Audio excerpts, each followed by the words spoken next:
अस्सलामुअलैकुम dear students. आज हम पढ़ेंगे manufacturing of industrial alcohol bye fermentation of molasses. सबसे पहले तो ये देखते हैं कि मोलेसिस क्या चीज़ है। शुगर इंडस्ट्री में क्रिस्टलाइजेशन के दौरान कुछ मटेरियल के तो क्रिस्टल्स बन जाते हैं। वो मटेरियल जिसके क्रिस्टल्स नहीं बनते वो एक थिक लिक्वर की सूरत में होता है, उसको मोलेसिस कहते हैं। ये मोलेसिस शुगर इंडस्ट्री का बाय प्रोडक्ट है और फर्मेंटेशन इंडस्ट्री में इसको रॉ मटेरियल के तौर पर इस्तेमाल किया जाता है। सबसे पहले मोलेसिस को मिक्सिंग टैंक के अंदर लेके आते हैं। मिक्सिंग टैंक में सल्फ्यूरिक एसिड को भी लेके आते हैं।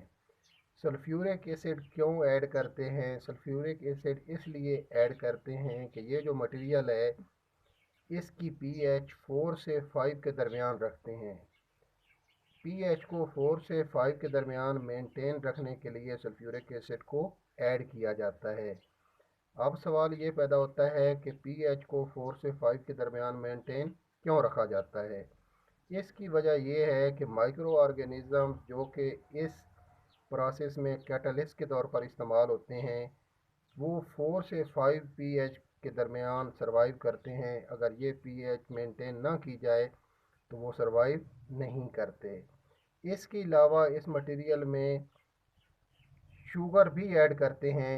शुगर को वाटर में डिज़ोल्व करके ऐड करते हैं और शुगर और वाटर की जो रेशो रखी जाती है 1 और 5 की रेशो रखी जाती है। वाटर के 5 पार्ट्स और शुगर का 1 पार्ट मिक्सिंग टैंक में ऐड किया जाता है। इसके अलावा हॉट वाटर भी ऐड किया जाता है। हॉट वाटर का ये काम है कि ये मोलेसिस को मिक्स करने के लिए इस्तेमाल होता है। इसके अलावा कार्बन डाइऑक्साइड भी ऐड की जाती है। कार्बन डाइऑक्साइड का ये रोल है कि ये ऐसा एनवायरनमेंट पैदा करती है जिसमें माइक्रो ऑर्गेनिज़म आइडियल तरीके से सर्वाइव कर सकते हैं। ठीक है। अच्छा, मिक्सिंग टैंक में मटेरियल की अच्छी तरह मिक्सिंग की जाती है। मिक्सिंग के बाद ये जो मटेरियल बन जाता है इसको क्या कहते हैं? मैश कहते हैं। मैश में 10% शुगर होती है। अच्छा, दूसरी साइड पर क्योंकि हम फर्मेंटेशन का प्रोसेस कर रहे हैं हमें माइक्रो ऑर्गेनिज़म चाहिए। इस इंडस्ट्री में जो माइक्रो ऑर्गेनिज़म चाहिए उसको क्या कहते हैं? यीस्ट कहते हैं। सबसे पहले यीस्ट कल्चर में माइक्रो ऑर्गेनिज़म को ग्रो किया जाता है। अच्छा, माइक्रो ऑर्गेनिज़म के लिए डाइट चाहिए और यहाँ पर डाइट अमोनियम सल्फेट को इस्तेमाल किया जाता है। अमोनियम सल्फेट को स्टरलाइज़र में लेके आते हैं। स्टरलाइज़र का ये रोल है कि ये अमोनियम सल्फेट को जरासीम से पाक कर देता है। स्टरलाइजेशन एक ऐसा प्रोसेस है जिसमें माइक्रो ऑर्गेनिज़म जिसमें फूड को जरासीम से पाक किया जाता है और इसके लिए जो इंस्ट्रूमेंट इस्तेमाल किया जाता है उसको स्टरलाइज़र कहते हैं। उसके बाद इस अमोनियम सल्फेट को यीस्ट कल्चर में लेके आते हैं। यहाँ पर इसको माइक्रो ऑर्गेनिज़म की डाइट के तौर पर इस्तेमाल किया जाता है। अच्छा, यीस्ट कल्चर से माइक्रो ऑर्गेनिज़म को यीस्ट ट्यूब में लेके आते हैं।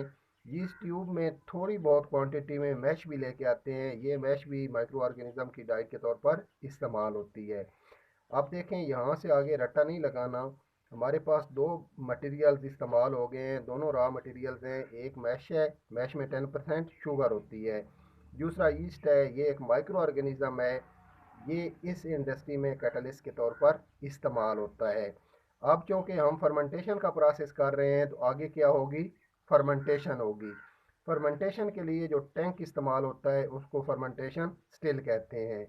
मैश को भी फर्मेंटेशन स्केल के अंदर लेके आ जाते हैं और माइक्रो ऑर्गेनिज़म में को भी फर्मेंटेशन स्टिल के अंदर लेके आते हैं। अच्छा, फर्मेंटेशन स्टिल में होता क्या है? नंबर 1, फर्मेंटेशन स्टिल में टम्परेचर 23 से 32 डिग्री सेंटीग्रेड के दरमियान मेंटेन रखा जाता है। अगर इससे ज़्यादा टम्परेचर हो जाए तो माइक्रो ऑर्गेनिज़म सर्वाइव नहीं करते और हमारी रिक्वायर्ड प्रोडक्ट हासिल नहीं होती। इसलिए ज़रूरी है कि टम्परेचर को इस रेंज में मेंटेन करना ज़रूरी है। अच्छा, उसके बाद जो प्रोसेस होता है वो 24 से 72 आवर्स का है। ठीक है। अच्छा, अब ये देखना है कि जब ये रिएक्शन होता है तो ये रिएक्शन एक्सोथर्मिक रिएक्शन है। इस रिएक्शन के दौरान टम्परेचर बढ़ जाता है। इस टेम्परेचर को मेंटेन करने के लिए कोयल्स लगी हुई होती हैं, उन कोयल्स में कूल वाटर सर्कुलेट कर रहा होता है। उस कूल वाटर की मदद से इस टेम्परेचर को 23 से 32 डिग्री सेंटीग्रेड के दरमियान मेंटेन किया जाता है। फर्मेंटेशन स्टेल में रिएक्शन क्या होता है, ये जो शुगर है इसका फार्मूला है C12H22O11। इस मटेरियल में वाटर है, वाटर का फार्मूला H2O है। अच्छा, ये एक एंजाइम है, ये यीस्ट से ही ऑब्टेन किया जाता है, इन्वर्टर। ये इस शुगर को किस में तब्दील कर देता है, ग्लूकोज और फ्रक्टोज में। ग्लूकोज और फ्रक्टोज जो है इनका मॉलिक्यूलर फार्मूला सेम है, लेकिन स्ट्रक्चरल फार्मूला डिफरेंट होता है। एक का फंक्शनल ग्रुप अल्डिहाइड होता है, एक का फंक्शनल ग्रुप कीटोन होता है। उसके बाद ये जो ग्लूकोज हासिल होता है, इसी टैंक के अंदर एक एंजाइम ये भी यीस्ट से हासिल होता है, उसको जाइमेज कहते हैं, इसको एथेनॉल और कार्बन डाइऑक्साइड में तब्दील कर देता है। अच्छा, इस टैंक से दो मटेरियल हासिल होते हैं। एक तो हमें इसके बॉटम से वी आर सोल्यूशन हासिल होता है, उसमें 8 से 10% अल्कोहल होता है। इसके अलावा इसके टॉप से कार्बन डाइऑक्साइड हासिल होती है। इस कार्बन डाइऑक्साइड को स्क्रबर में साफ़ करते हैं। साफ़ करने के बाद दोबारा मिक्सिंग टैंक में रॉ मटेरियल के तौर पर इसको इस्तेमाल कर लिया जाता है। इस टैंक के बॉटम से जो बियर सोल्यूशन हासिल होता है उसमें 8 से 10% अल्कोहल होता है। अच्छा, बियर सोल्यूशन एक कह लें कि डिस्टिलेशन कॉलम है। यहाँ पर जो अल्कोहल है उसको वेपराइज कर लिया जाता है और इसके टॉप से जो अल्कोहल हासिल होता है वो 50% अल्कोहल होता है।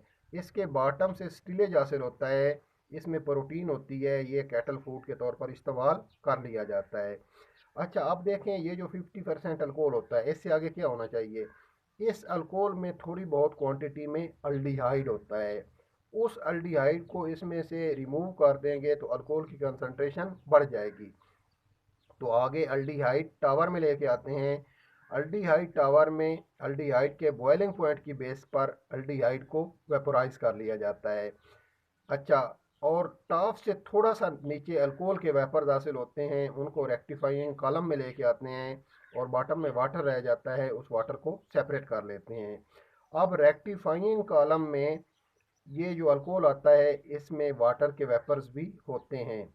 रेक्टिफाइंग कॉलम में अल्कोहल को उसके बॉइलिंग पॉइंट पर सेपरेट कर लेते हैं और वाटर को नीचे से सेपरेट कर लेते हैं। यहाँ से जो अल्कोहल के वेपर्स हासिल होते हैं उनको कंडेंसर में कंडेंस कर लेते हैं और कंडेंस करने के बाद इंडस्ट्रियल अल्कोहल को हासिल कर लेते हैं। इस मेथड से जो इंडस्ट्रियल अल्कोहल है 95.6% होता है। इस मेथड से 100% अल्कोहल हासिल नहीं हो सकता। थैंक्स। इसमें कोई भी बात की समझ ना आए तो आप कमेंट सेक्शन में लिखिएगा। थैंक्स। बताइए।